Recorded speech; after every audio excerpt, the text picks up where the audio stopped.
le vice-premier ministre, ministre de l'Intérieur, a informé le Conseil de son instruction permettant aux autorités provinciales du Sud Kivu de procéder à l'installation des institutions de la province dans la ville d'Uvira.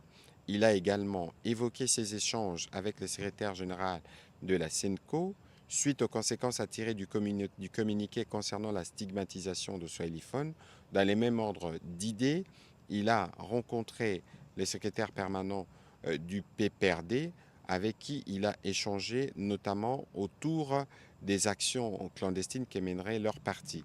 Il a rappelé à l'un comme à l'autre la nécessité de respecter scrupuleusement les lois en vigueur en République démocratique du Congo. Au sujet de la criminalité urbaine, le vice-premier ministre a soutenu que l'opération Ndobo continue de récolter des résultats encourageants à travers le pays.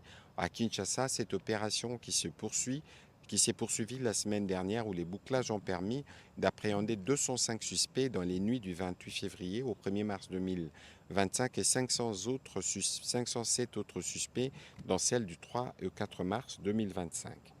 Toujours sur ces chapitres sécuritaires, le vice-premier ministre, ministre de la Défense nationale, a informé le membre du Conseil de la situation des opérations militaires dans les zones affectées par l'agression.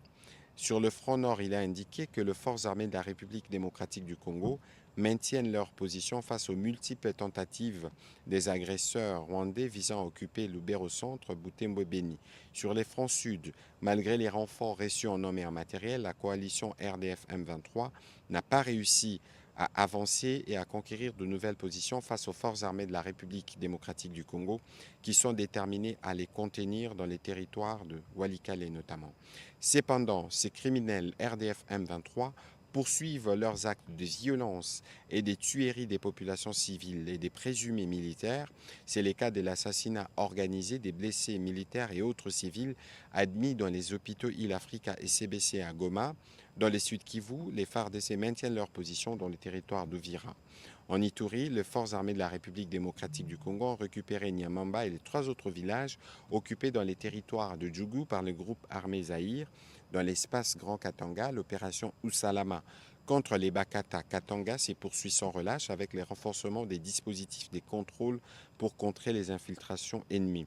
Dans la partie ouest, les FARDC ont continué des opérations de destruction des bases et des postes de résistance des insurgés Momondo. Il a été noté la neutralisation de plusieurs d'entre eux et la récupération des armes.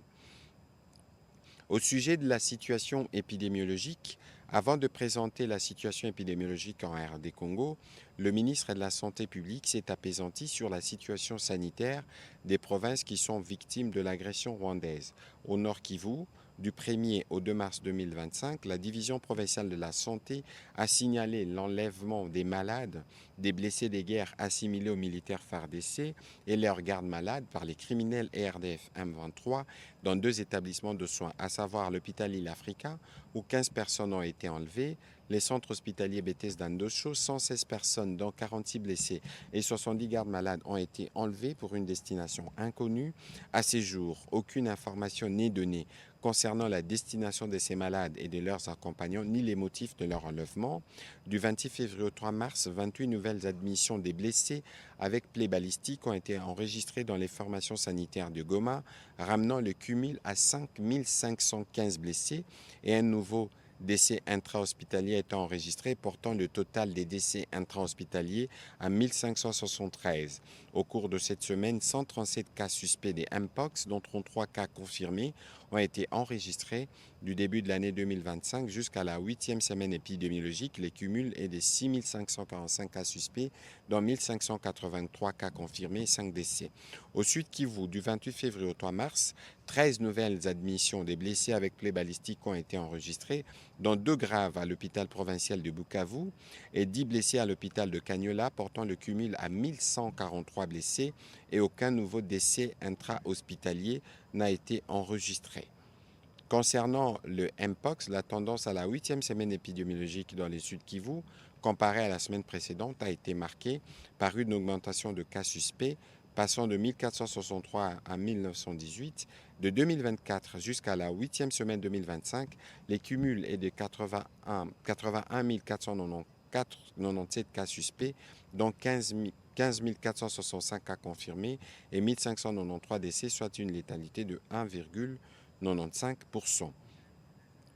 Le ministre de la Santé a terminé son intervention en évoquant les conclusions du 4e Forum national qui s'est tenu du 5 au 6 mars 2025 à Kinshasa sous les thèmes stratégiques, immunisation, nutrition et lutte contre les cancers du col de l'utérus. Résultat de la 3e enquête démographique de santé. Le vice-premier ministre, ministre du Plan, représenté par le vice-premier ministre, ministre de l'Économie, a présenté au Conseil les résultats de la 3e enquête démographique et de santé en République démocratique du Congo. En effet, des données ont été collectées en 2023-2024 par sondage sur les caractéristiques sociodémographiques, les pratiques d'allaitement, l'état nutritionnel des femmes et des enfants de moins de 5 ans, la mortalité infantile, la mortalité adulte et la santé de la mère et du nouveau-né. Au cours de cette enquête, 27 573 femmes de 15 à 49 ans dans tous les ménages sélectionnés et 12 681